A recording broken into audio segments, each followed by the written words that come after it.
অশান্তির আগুন জ্বলছে নেপালে, আর সেই আঁচ এসে পড়েছে ভারতে। বন্ধ রয়েছে বিহারের রক্সৌল সীমান্ত, ঠিক ওপারে নেপালের বীরগঞ্জ আর এপারে রক্সৌল সীমান্ত।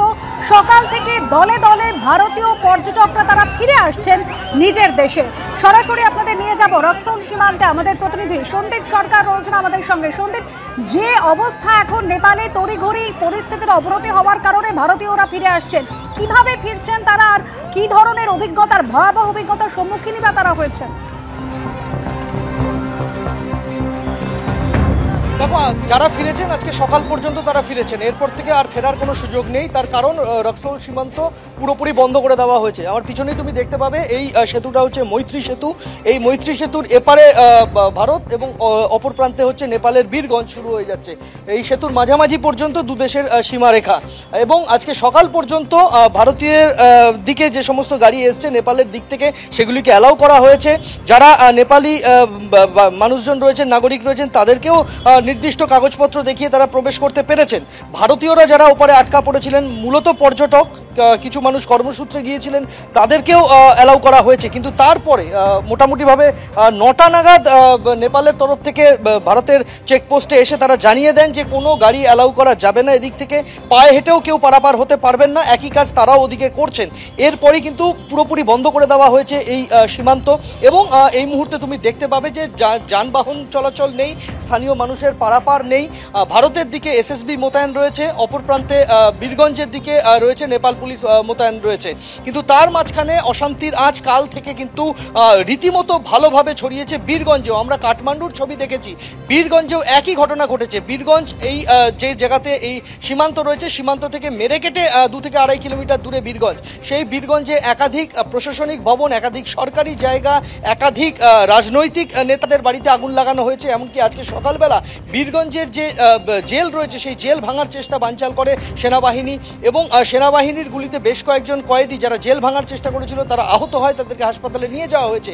অগ্নিগর্ভ পরিস্থিতি তৈরি হয়ে রয়েছে ভারত নেপাল সীমান্তের বিভিন্ন জায়গাতে, এবং সেই কারণেই স্থানীয় মানুষজন যারা আমাদের দেশের নাগরিক যারা আটকা পড়েছিলেন তাদেরকে কিন্তু এই মুহূর্তে যথেষ্ট বিপাকে পড়তে হচ্ছে। তার কারণ আসা যাওয়ার পথ বন্ধ রয়েছে।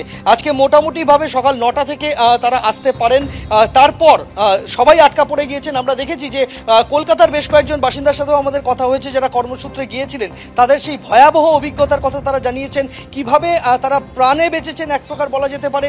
তারপর থেকে এই মুহূর্তে কিন্তু পারাপারও বন্ধ হয়ে রয়েছে। যারা যেদিকে আটকে রয়েছেন তারা সেদিকেই আটকে রয়েছেন, এরকম একটা চিত্র তৈরি হয়েছে। আমি ঠিক পিছনের দিকে ছবিটা দেখাবো। এদিকে যেরকম সীমান্তের দরজা, তার পাশাপাশি ঠিক পিছন দিকে যে রাস্তা দিয়ে এই রক্সৌল সীমান্তের দিকে আসতে হবে, সেখানে কিন্তু এখানে কাস্টমসের তরফ থেকে এই রাস্তা ব্যারিকেড করে আটকে দেওয়া হয়েছে।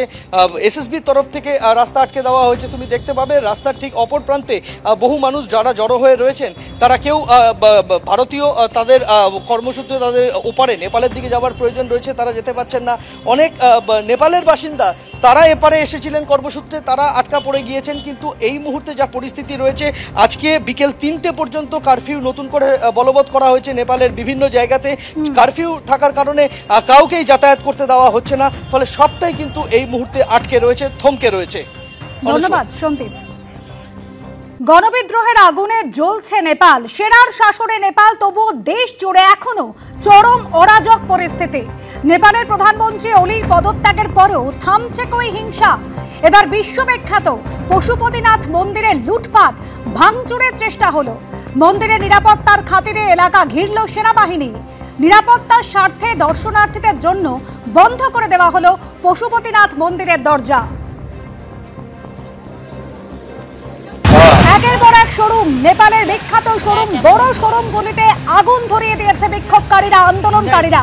এর আগে আপনাদের দেখিয়েছি প্রধানমন্ত্রীর বাসভবন, দপ্তর, একাধিক মন্ত্রীর বাড়িতে অগ্নিসংযোগের ঘটনা ঘটেছে। গতকাল রাত থেকে নিরাপত্তার দায়িত্ব নিয়েছে সেনা, কিন্তু এখনো পর্যন্ত শান্তি কিন্তু ফিরছে না নেপালে। শান্তি বজায় রাখার জন্য আন্দোলনকারীদের কাছে আবেদন জানিয়েছেন সেনা প্রধান।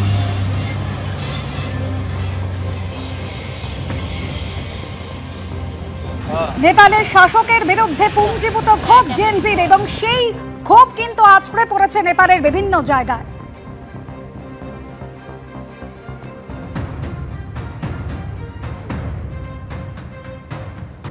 इस वक्त मैं गोकर्णेश्वर इलाका यानी कि काठमांडू का ये गोकर्णेश्वर इलाका में हूँ और आप देख सकते हैं कि सड़क जो है आज खाली नजर आ रही है। जिस सड़क पे कल तक जेएनजी पुस्ता आंदोलन कर रहे थे उस सड़क को आज खाली दिख रहा है।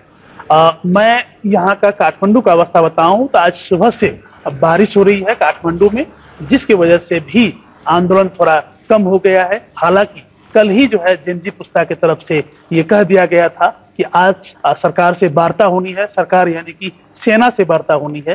सेना के जो हेडक्वार्टर है जंगी अड्डा, उस जंगी अड्डा में आज 9 बजे जेएनजी पुस्ता के प्रतिनिधि और जो है सेना के साथ, सेनापति के साथ जो है वार्ता होगी। उसमें यदि कोई बात बन जाती है तो नागरिक सरकार बनाने की बात होगी और उसके बाद जो है राष्ट्रपति रामचंद्र पौडेल से मुलाकात होगा। तो आज हम ये कह सकते हैं कि काठमांडू में जो जेएनजी पुस्ता का आंदोलन चल रही थी वो आज कम हो गया है। धीरे धीरे जीवन जो है पटरी पे आना शुरू हो गया है।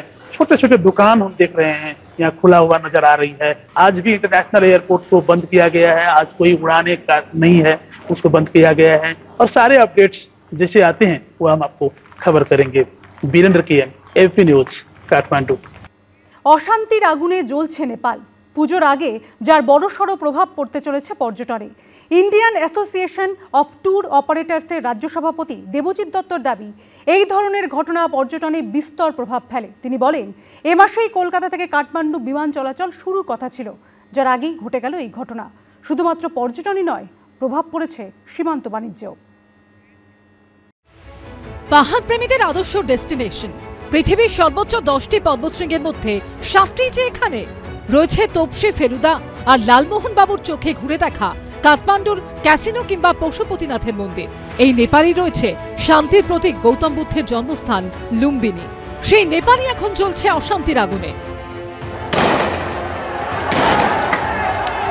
পুজোর আগে যার বড়সড় প্রভাব পড়তে চলেছে পর্যটনে। পর্যটনের পরিভাষায় এগুলোকে আমরা বলি ফিজিক্যাল ফ্যাক্টর বা পারিপার্শ্বিক অবস্থা।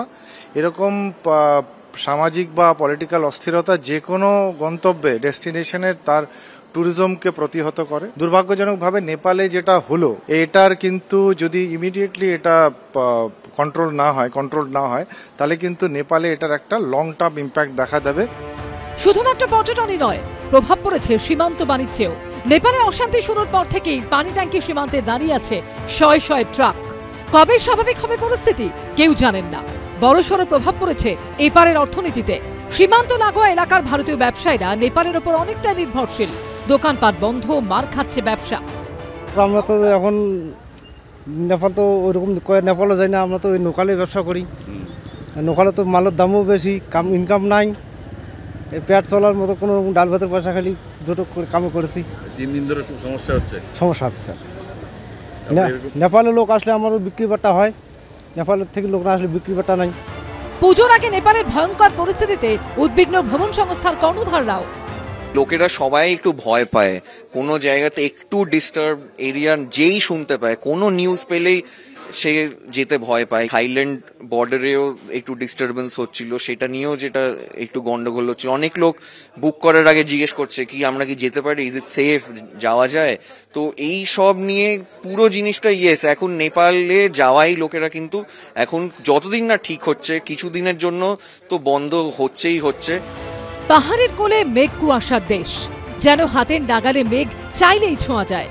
ঝুপ করে রাত নামলেই পাহাড়ের গায়ে ছোট ছোট জনপদে যেন জোনাকির মতো আলো জ্বলে ওঠে। সেখানেই আজ জ্বলছে ক্ষোভের আগুন। সনদ শাহ, ঝিলম করঞ্জাই ও অরিত্রিক ভট্টাচার্য রিপোর্ট, এবিপি আনন্দ।